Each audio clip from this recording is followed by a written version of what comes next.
चुप हो जाया कर कभी तो। नहीं नहीं, ऐसा कुछ भी नहीं है सुमित जी। आप रैप गाने लिखती हैं पर क्वेश्चंस बहुत टफ पूछे आपने मुझसे। देख लो। Once again. Full points from my side. तो ये बड़ा इंटरेस्टिंग है। बाप रे।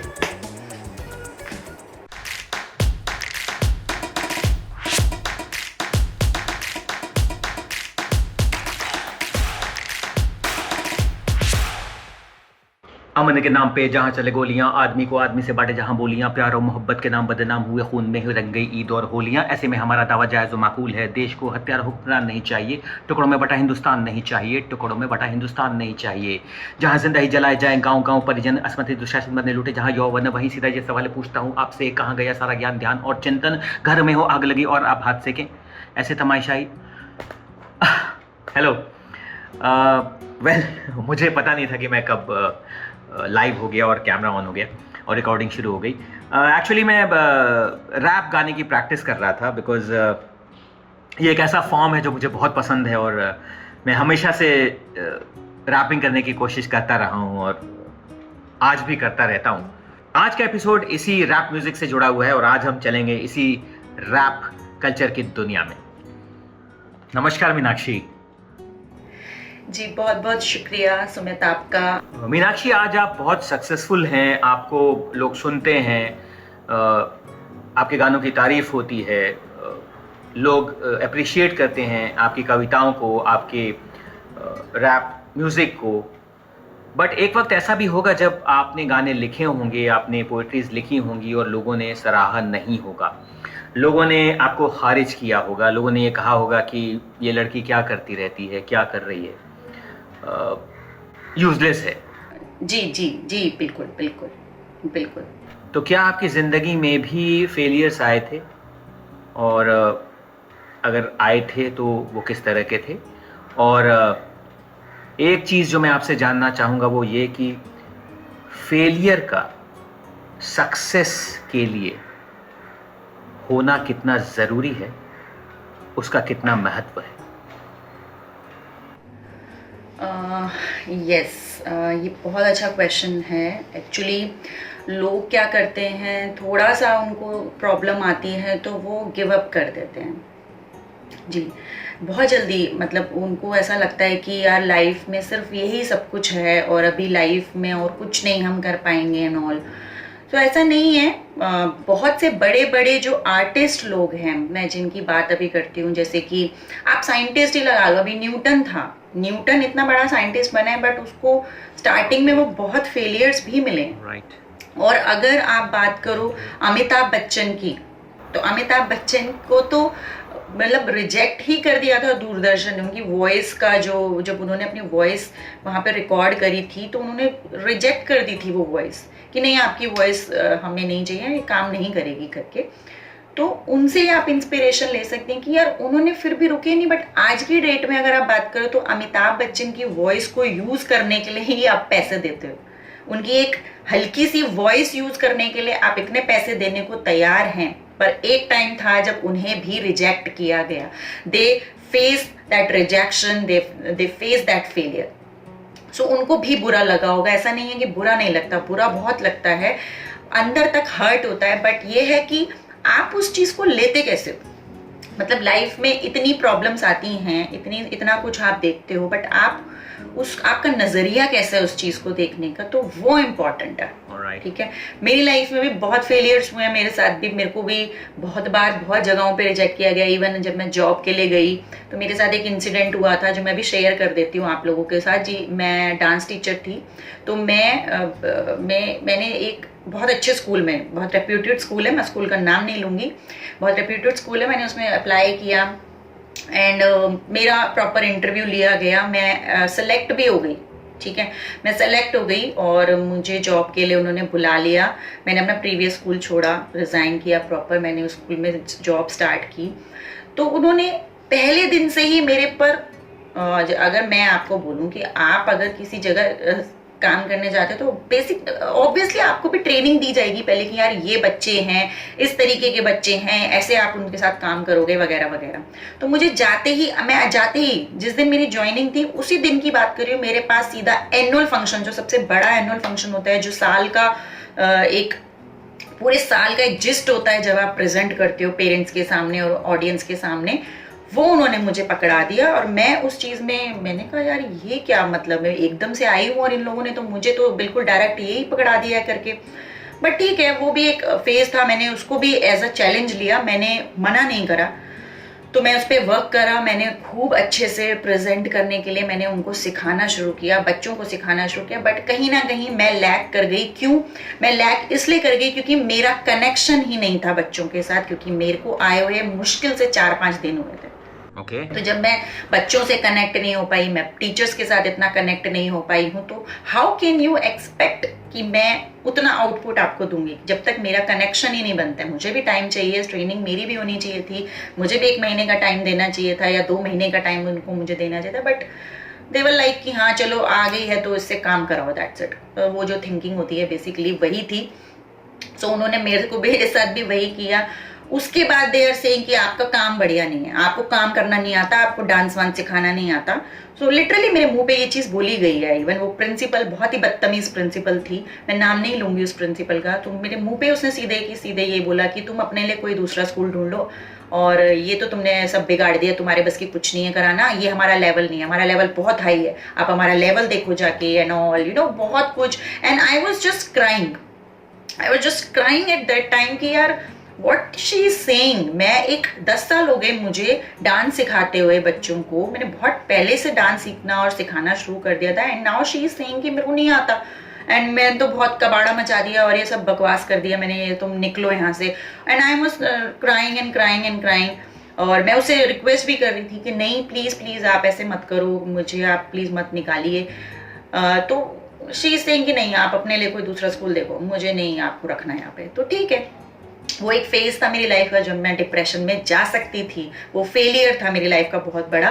बट उसको मैंने उसी फेलियर से ना मैंने सीख ले ली कि यार आप कहीं पे जाओ ना तो मुंह फाड़ के मना कर दो कि मुझे ये चीज अभी नहीं करनी है, मैं इसके लिए रेडी नहीं हूँ, ठीक है। सो ये चीज मैंने उससे सीखी और मैंने अपने लिए फिर जॉब वगैरह ढूंढी। अभी फिर मैंने जॉब करनी, मतलब मिल गया था मुझे कोई स्कूल ऑब्वियसली, तो मैंने जॉब करनी वहाँ पे स्टार्ट कर दी। तो उसके बाद मैं वहाँ पे गई, कुछ साइन वगैरह लास्ट में कराने होते हैं जिसकी वजह से कुछ आपका वो क्लियरेंस होता है। तो मैं जब वहाँ पे गई तो वो प्रिंसिपल से फिर मैंने बात की, फिर मैंने उसको बोला कि मैम आपने इसे अच्छा नहीं किया, ये नहीं किया। सो शी सेड 1 लाइन कि you are not worth it. मैंने उसको सिर्फ इतनी बात बोली, मैंने कहा आपको मेरी वर्थ नहीं दिख रही बट मेरी वर्थ आपको बहुत जल्दी दिखेगी। मैंने सिर्फ उसको ये बात बोली, मैंने उसकी बात से सीख ली, क्योंकि ये जो आपको नेगेटिव क्रिटिसिज्म मिलता है ना, ये लाइफ में आपको आगे बढ़ाता है। अगर आपने इस चीज को सीख लिया तो आप अपने फेलियर्स को सक्सेस में बदल देंगे।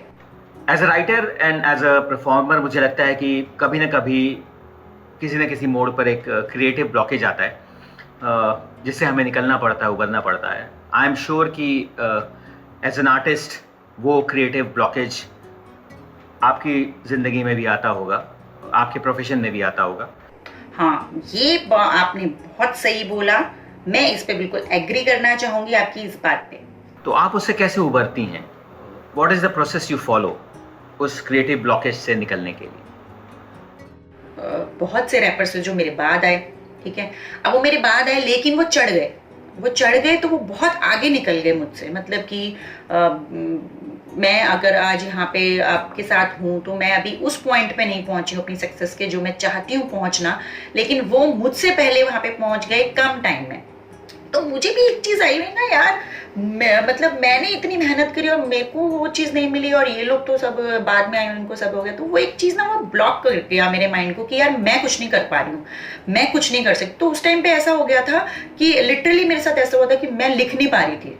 माइंड में 24 घंटे वो चीज रहती थी कि यार मीनाक्षी वो सब आगे चले गए यार, मैं कुछ नहीं कर पाई हूँ, मैं यहाँ पे पड़ी हूँ और मैं कैसे लिख सकती हूँ। वो लोग तो इतना अच्छा लिख रहे हैं, वो तो इतना अच्छा क्रिएटिव राइट कर रहे हैं, इतने अच्छे टॉपिक्स पे बात कर रहे हैं, बहुत कुछ अच्छा लिख रहे हैं। सो अभी मैं कैसे करूँ उसको? सो वो ब्लॉक हटाने के लिए ना, तो फिर मैंने कोशिश की, मैंने ना क्या किया, मैंने रैपर्स को सुनना शुरू किया बहुत।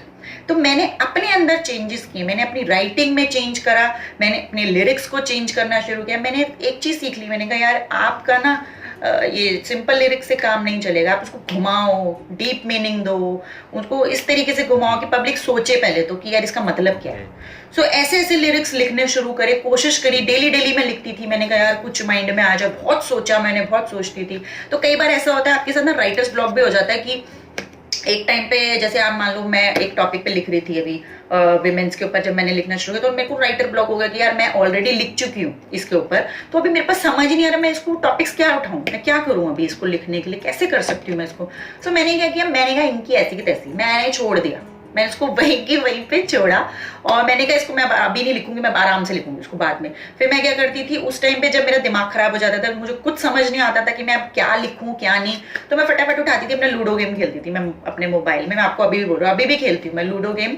मैंने इस पूरे लॉकडाउन में बहुत खेला है और मैं अभी भी खेलती हूँ। लूडो खेलना शुरू किया, सीओडी खेलना शुरू किया मैंने, थोड़ा टाइम अपना गेम्स में लगाती थी। फिर मैं इधर उधर वॉक करती थी, इधर उधर लोगों से बातें करना शुरू कर दिया, अपना टाइम पास करना शुरू कर दिया। लेकिन माइंड में रहता था कि यार इसके बाद लिखना क्या है, मीनाक्षी इसके बाद लिखना क्या है। तो क्या होता था, कुछ टाइम जब आप अपना माइंड कहीं और शिफ्ट कर देते हो तो धीरे धीरे ना आपको थॉट्स आने लग जाते हैं। That's interesting.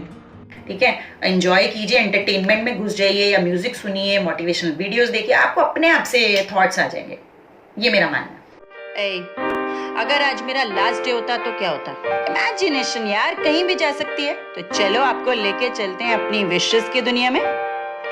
विशेस विशेस कभी ना खत्म होने वाली विशेस विशेस विशेस, जो होता मेरा लास्ट डे तो पूरी करती विश लिस्ट। विशेस विशेस कभी ना खत्म होने वाली विशेस विशेस विशेस, जो होता मेरा लास्ट डे तो पूरी करती विश लिस्ट। सबसे पहला काम जॉब से करती रिजाइन, स्कूल को बेटा चाट तू बना वॉल पे डिजाइन, साइन तेरी बहन ने करने कॉन्ट्रैक्ट अब हाई फाई, चिपका मास पॉलिटिक्स का हो जा फिर तू quarantine. A what the game, तू निकल ले बेबी साइड से, चल हो जा साइड पे, मुझे निकलने दे, अपना टाइम अब आया, चल हट परे। जिंदगी भर करी डाइटिंग मैंने भर के, चपाता लास्ट मेरा खाऊंगी मैं भर पेट, पड़े योगा स्टाइल अपनाए शिल्पा शेट्टी के, अब होगी इन्फ्लुएंस वो मेरा स्टाइल देख के, ब्रेक लेके मेकअप लगाया मैंने फेस पे, OMG क्या लग रही हूँ मैं नंबर 1 मेरे उस फेस पे, फिर लगेगी माहिरा भी फेल, मैं हूँ बेला हदीद बाकी सारी एक्ट्रेस ब्लैक स्टेन। ये रैप के बगैर क्या पूरा होगा मेरा दिन? nah।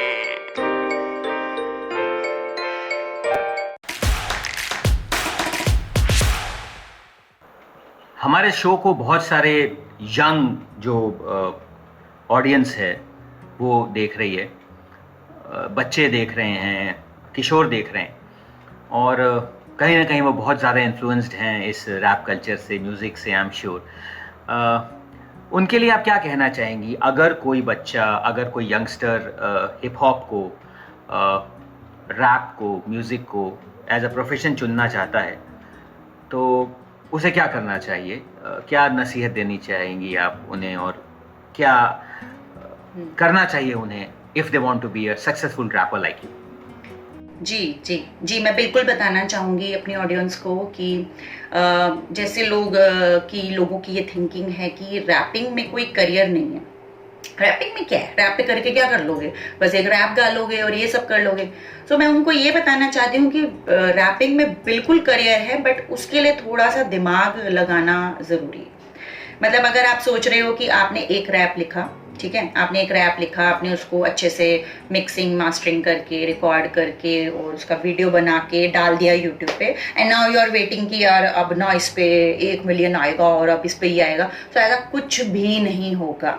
आपका टॉपिक कितना से भी कितना अच्छा क्यों ना हो, आपके टॉपिक में चाहे कितनी अच्छी टेक्निकलिटीज क्यों ना हो, बट उस पर आप अगर एक्सपेक्ट कर रहे हो कि एक ही बार में आपके 1 मिलियन व्यूज पहुंच जाएंगे, तो वो बिल्कुल गलत एक्सपेक्टेशन है।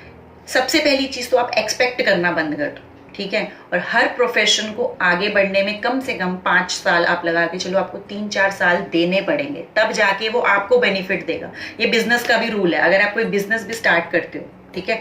सो पहले आप यही सोच के चलते हो ना कि यार ये बिजनेस मैं कर रहा हूँ तो कम से कम 1-2 साल तक मेरे को प्रॉफिट नहीं सोचना, उसके बाद मैं सोचना शुरू करूंगा कि आप प्रॉफिट नहीं हो रहा है ना। सो बेसिकली वही है। सो अगर आप सोच रहे हो कि रैपिंग शुरू करने के बाद आपको एकदम से रिस्पॉन्स आना शुरू होगा, तो ऐसा बिल्कुल भी नहीं है। उसके लिए आपको दिमाग चलाना पड़ेगा। सबसे पहली चीज़ तो आप लिखना अच्छा शुरू कीजिए, ठीक है। लिख लें, जब आप लिख लेंगे अच्छा, जब आप उसको अच्छे से वीडियो उसकी एडिटिंग वगैरह सब करा लेंगे, उसकी क्वालिटी बहुत अच्छी होगी, जब आप उसको यूट्यूब पे डालेंगे तो आपके पास, अगर आपके पास पब्लिक है, अगर आप उसको प्रमोट कर सकते हैं पब्लिकली और सोशल मीडिया प्लेटफॉर्म्स पे, वो सबसे एक इम्पॉर्टेंट चीज़ है, आप उसको प्रमोट कीजिए, ठीक है। धीरे धीरे जैसे पब्लिक आपको जानना शुरू करेगी तो आप धीरे धीरे करके लोगों तक पहुंचाओगे अपने आप को, ठीक है। तो अपनी ब्रांड वैल्यू इंक्रीज करना पड़ता है आपको। सो ब्रांड वैल्यू इंक्रीज करने के लिए आपको सोशल मीडिया पे आना बहुत जरूरी है, पब्लिक से बात करना बहुत जरूरी है, उनके बीच में बैठना बहुत जरूरी है, ठीक है। जो पब्लिक आपको शेयर कर रही है वो चाहती है पब्लिक कि आपसे बात करे, आपके साथ इंटरेक्ट करे, तो आप उनसे बातें कीजिए, आप मैसेज में बातें कीजिए। अगर आप उनको पर्सनल कॉन्टेक्ट नहीं देना चाहते तो बेशक से बातें कीजिए, लेकिन ब्रांड वैल्यू आपको इंक्रीज करनी पड़ेगी, सबसे नंबर 1 थिंग। उसके बाद अगर आप सोच रहे हो कि आपका गाना आगे तक पहुंचे तो उस पर आपको पैसा लगाना पड़ेगा। अगर आप उस पर पैसा लगाते हो, मान लो आपकी सोशल मीडिया से मान लो आपको 4-5 हजार व्यूज मिल गए, बट आगे क्या, है ना। सो आप कोशिश कीजिए कि आप अपने गाने को ब्रांड्स पर पहुंचाओ।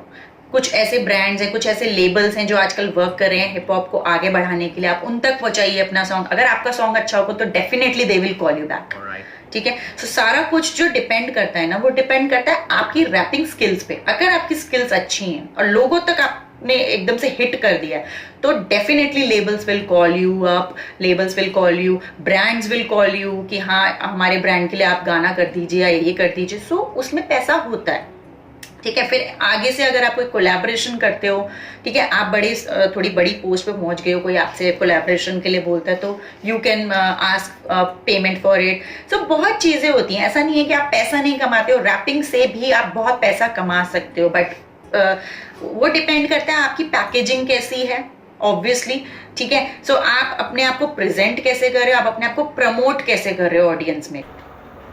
रैप सॉन्ग्स बदलाव की तरफ बढ़ाए जाने वाला एक कदम है। मीनाक्षी, मैं आपसे जानना चाहूँगा कि शांति, पीस, मानवता, ह्यूमैनिटी, इन विषयों के साथ अगर हम रैप सॉन्ग्स को जोड़ना चाहते हैं तो कैसे जोड़ सकते हैं, और रैप कल्चर कितना मददगार साबित हो सकता है शांति और मानवता के लिए। अगर आप कोई चीज रैप कर रहे हो, उससे आप किसी को मैसेज दे रहे हो, that is also creating a value, ठीक है। ऐसा नहीं है 5 में से 10 लोग होंगे, ठीक है। मान लो 10 लोग हैं, आपका रैप सुना 10 लोगों ने, 10 में से किसी एक को इंस्पायर कर गया, ठीक है। उस एक ने उस चीज को पकड़ के अपनी लाइफ को आगे स्पेंड कर दिया पूरा, वो डिप्रेशन से बाहर आ गया, या उसने अपने आपके स्ट्रगल से सीख के अपने स्ट्रगल्स में अप्लाई किया और उस चीज से वो आगे निकल गया। So what do we call this? This is called human values. किसी रैपर ने आपकी कोरोना का जो अभी लेटेस्ट जो चल रहा है इतना बड़ा तामझाम, मैंने भी किया है, इवन कोरोना के ऊपर मैंने भी रैपिंग की है, मैंने भी अपना एक इंस्टाग्राम पे रैप डाला था। सो उन चीज़ों को हम उठा के आगे प्रेजेंट करते हैं ताकि वो पब्लिक जो उन चीज़ों को फेस नहीं कर पाई है वो आगे के लिए सतर्क हो जाए कि हाँ ऐसे कुछ हुआ था, ठीक है। तो कोशिश यही रहती है कि उन चीज़ों से अपनी कंट्री में पीस फैले। चलिए, इस बात का अंदाज़ा हो गया कि आप कितना अच्छा लिखती हैं, और आप सिर्फ रैप सॉन्ग्स ही नहीं लिखती हैं बल्कि आपकी कलम में साहित्य की भी पकड़ है और मजबूती है। तो हम उम्मीद करते हैं कि ऐसे ही बहुत सारी कविताएं और बहुत सारे रैप गाने आप हमें देती रहेंगी और समाज को इसका फ़ायदा होगा। जी सुमित जी, मैं ये बोलना चाहूँगी एंड में कि मेहनत करनी बहुत ज़रूरी है। आप कोई भी प्रोफेशन चूज करते हो, आप कोई भी मान लो पैशन आपका है, चाहे वो डांस हो, चाहे वो रैपिंग हो, चाहे वो सिंगिंग हो, कुछ भी हो, उस सब चीज़ों में मेहनत बहुत ज़रूरी है। जैसे मैं एक इंसिडेंट शेयर करना चाहूँगी अपना कि जब मुझे असलियत का आईना शूट करना था तो मुझे जिद थी कि मुझे इस बार इसको कुछ डिफरेंट और क्रिएटिव वे से प्रेजेंट करना है। तो मैंने सोच लिया था कि मुझे ग्रीन स्क्रीन पे ही इसको शूट करना है और डिफरेंट स्क्रीन पीछे मेरे उस पर वीडियो पे चलेंगी, लाइक वीडियो एडिटिंग होगी प्रॉपर, मतलब वो इमेजिन किया मैंने। तो उसके लिए मैंने बाहर नहीं जा सकते, ऑब्वियसली लॉकडाउन में आप कुछ नहीं कर सकते, तो मैंने घर पे अरेंज किया ग्रीन कलर का वो जो पर्दा होता है पीछे आप लगाते हो, तो वो मैंने पहले दिन शूट किया। तो इतना शेडो आया, तो मैंने जिसको भी भेजा उसका पहले मैंने सैंपल भेजा। सैंपल के लिए मैं प्रॉपर तैयार हुई हूँ। प्रॉपर तैयार होने के बाद मैंने 2-3 मतलब इतने सारे वीडियो शूट करे। वो पहले दिन उसकी शूटिंग कैंसिल, मतलब फिर मैं वो शूट कर ही नहीं पाई क्योंकि उसमें शेडो बहुत आ रहा था। फिर मैंने लैंप लगा के उसको शूट किया, तब भी शेडो आ रहा था। अगले दिन की बात कर रही हूँ, सेकेंड डे मैंने उसको शूट किया, तब भी शेडो आ रहा था। पर फिर भी जिद थी एक मेरे अंदर की यार हार नहीं मानूंगी चाहे कुछ भी हो जाए। आज वो जो गाना है मेरा वो 15,000 व्यूज क्रॉस कर चुका है, ठीक है। और उसको मतलब मैंने किया ग्रीन स्क्रीन पे ही शूट है और जो मेरा मन था मैंने वही करवाया उसके अंदर। सो वही है कि एक जिद होनी बहुत ज़रूरी है। आपको लाइफ में आगे बढ़ने की तो थोड़ी जिद भी होनी चाहिए कि यार मैं तो करूँगी, दुनिया मना कर रही है नहीं, लेकिन मैं तो करूँगी, मुझे करना है। अगर आपको खुद पे भरोसा है ना तो आप कर लो। Well, Meenakshi, thank you so much for this amazing conversation and amazing session. आपको सुनकर बहुत मज़ा आया और आपसे बातें करके बहुत आनंद आया। आई एम श्योर कि दर्शकों को भी उतना ही मज़ा आया होगा जितना कि मुझे आया। और हम उम्मीद करते हैं कि आने वाले वक्त में भी, समय में भी आप ऐसे ही गाने बनाती रहेंगी, हमें देती रहेंगी। और एक छोटा सा प्रयास जो आपकी तरफ से होता है समाज में परिवर्तन लाने का, बदलने का, उसमें हम भी अपना योगदान दे पाएंगे। और जो भी हम कर सकते हैं अपने बूते पर वो हम करेंगे। और आपकी इस मुहिम में ये जो मशाल लेके आप चल रही हैं, हम इसमें आपका साथ देंगे। और इसी के साथ thank you so much once again, really appreciate your time. और मीनाक्षी, गॉड ब्लेस, बहुत खुश रहिए और ऐसे ही हमें अच्छे अच्छे गाने और देते रहिए, इस विश्वास और उम्मीद के साथ कि हम दोबारा फिर से मिलेंगे। नमस्कार जी, बहुत बहुत शुक्रिया सुमित आपका, आप मीडिया का, अंजन टीवी का, जिन्होंने मुझे इतनी बड़ी अपॉर्चुनिटी दी। सो दर्शकों, ये थी rapper Meenakshi. I am sure कि इस एपिसोड को देखने के बाद आपको बहुत ही मज़ा आया होगा और एंटरटेनिंग होने के साथ साथ मुझे लगता है कि एपिसोड कहीं ना कहीं हम लोगों को ये बताता है कि हमारा रोल क्या है समाज के प्रति, हमारी जिम्मेदारी क्या है इस समाज के प्रति। सो खुश रहिए और स्वस्थ रहिए और मस्त रहिए। और अगले एपिसोड में मैं सुमित आपसे फिर से मुखातिब होऊंगा। तब तक के लिए नमस्कार।